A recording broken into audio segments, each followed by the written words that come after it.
Hi there, I'm Dr. Winnie Hartstrong. I'm running for Congress to represent Missouri, and I was born in Minneapolis. This hospital where George Floyd supposedly took his last breath is where I took my first breath. So I'm very concerned about what's happening right now in my home state. I wanted to ask a few questions, and the thesis of what I have to say today is George Floyd is alive, prove me wrong.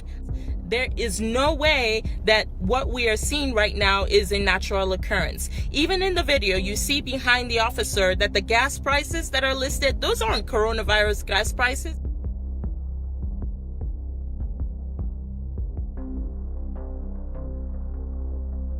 Since the invention of video recording technology, human society has grown to understand that that which is recordable is verifiable. This belief in the ability of captured moving images to prove the occurrence of an event has led to the widespread use of CCTV cameras as a force for panoptic public security monitoring, and the video derived thereby becoming a mainstay in criminal court proceedings the world over. When we are sent videos of news broadcasts or recordings of the lives of civilians during wartime, we do not question their authenticity if they appear realistic enough. What then will become of society when the validity of any video footage can be dismissed, or worse, when entire societies grow skeptical of the video and audio data they come into contact with? These are the questions with which we are confronted by the rapidly developing technology of deepfakes. What is a deepfake? A deepfake is a type of artificial intelligence or AI-generated media, often a video, image, or audio recording, in which a person's appearance, voice, or actions are digitally manipulated or completely fabricated to make them appear real. The term is a combination of deep learning and fake. Deepfakes are created using sophisticated machine learning algorithms such as generative adversarial networks or GANs. These algorithms train on large datasets of real videos, photos, or audio to learn how to replicate features like facial movements, vocal patterns, or even a person's mannerisms convincingly. Deepfake technology has grown into an increasingly topical issue in many forms of media worldwide, especially given the rise in the rates of involuntary cyber pornography and harassment in countries such as South Korea. Because of this, we have chosen to investigate it as it applies to persons in the private and public sphere. We adopted a three-pronged approach to our investigation into the effects of deepfakes in the lives of individuals.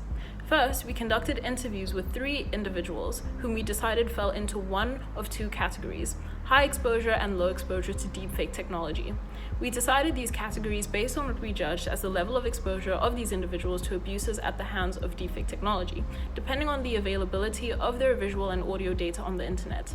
Individuals whom we deemed were highly exposed to deepfake technology include those who were, because of their professions or other determining factors, unable to opt out of the public spheres of social and/or traditional media. For the profile of high exposure to abuses at the hands of deepfake technology, the first person we interviewed was Margot Azar, a 20-year-old British Jordanian artist and content creator with over 4,000 followers on Instagram, who uses her image to build an online brand which she hopes will help her to sell her art in the future.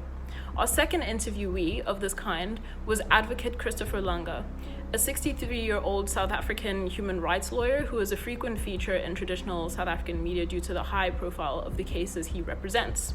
All individuals in this investigation have been anonymized, of course. Then, in the category of individuals with low exposure to abuses at the hands of deepfake technology, we interviewed Yoann Guillot, a 22-year-old South Korean student on Sciences Po's Hans campus. We asked our interviewees to evaluate their exposure to manipulation at the hands of deepfake technology, and then we asked them to share what they thought this technology meant for the epistemic foundations of democratic societies, as well as people who are vulnerable to harassment at the hands of this technology, such as women.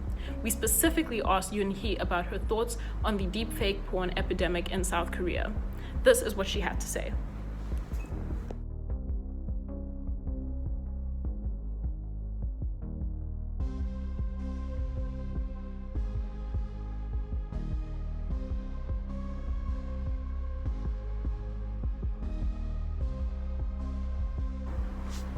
Regarding the potential for deepfake technology to absolutely rock the epistemic foundations of democratic societies, Margot Azar had the following to say.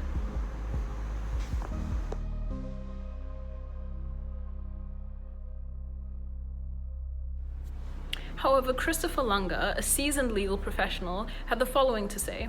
He himself was not worried about his exposure to deepfake technology because, as he claims, tools like Photoshop and the tools used to stage CCTV recordings have been used by criminals and other nefarious actors for years, if not decades. His view is that deepfake technology is a logical progression of the techniques used for crimes such as identity theft and phishing that suits our time.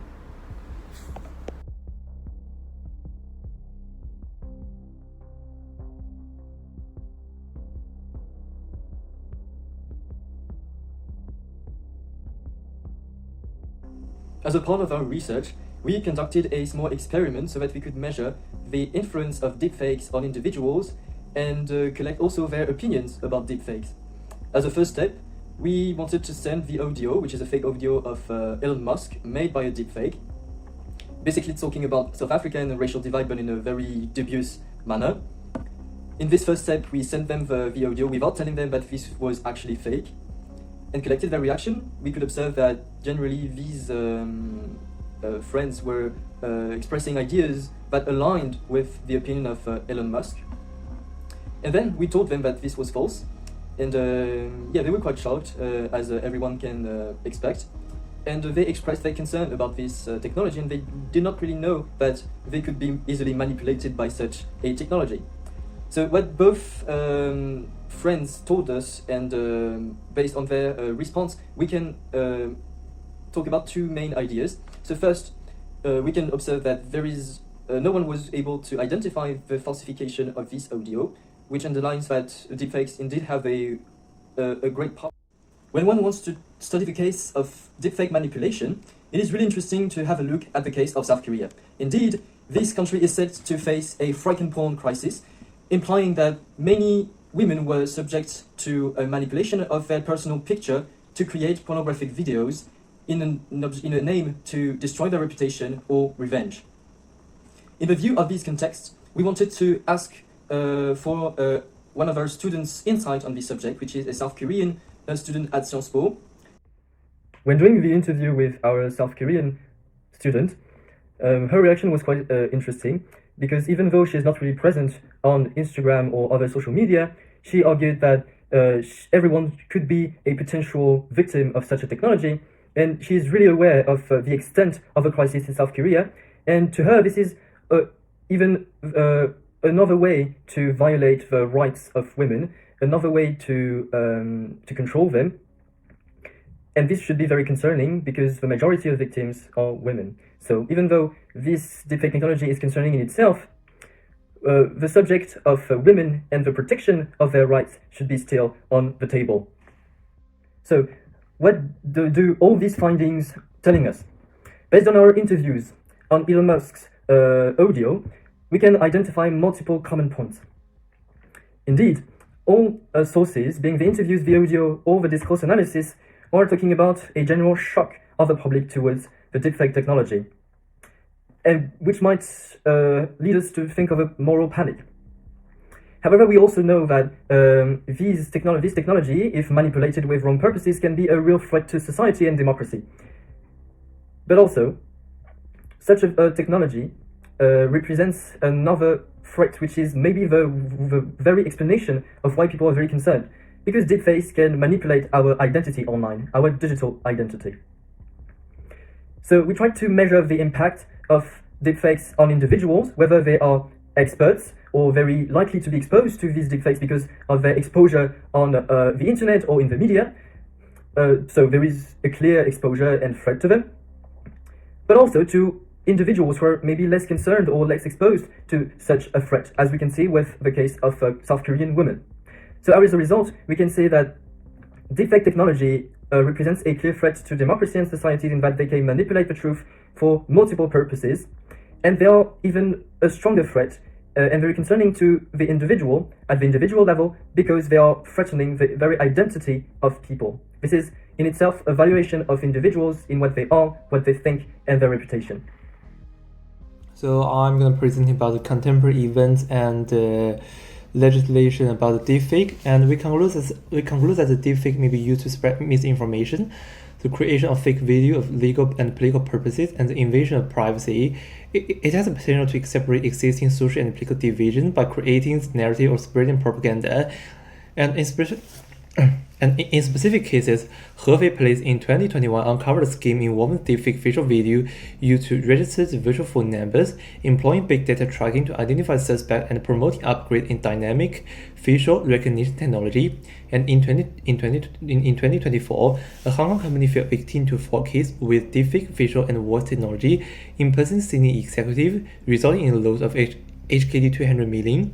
And authority utilized AI to analyze the detailed deepfake details, leading to the arrest of suspects, while the banks were permitted to enhance the transaction verification procedures, and government are taking action. And for example, the regulation of the administration of online audiovisual information services requires the deepfake content to be clearly labeled as non-authentic and prohibit its use in spreading the fake news. Thank you. So, what can we conclude?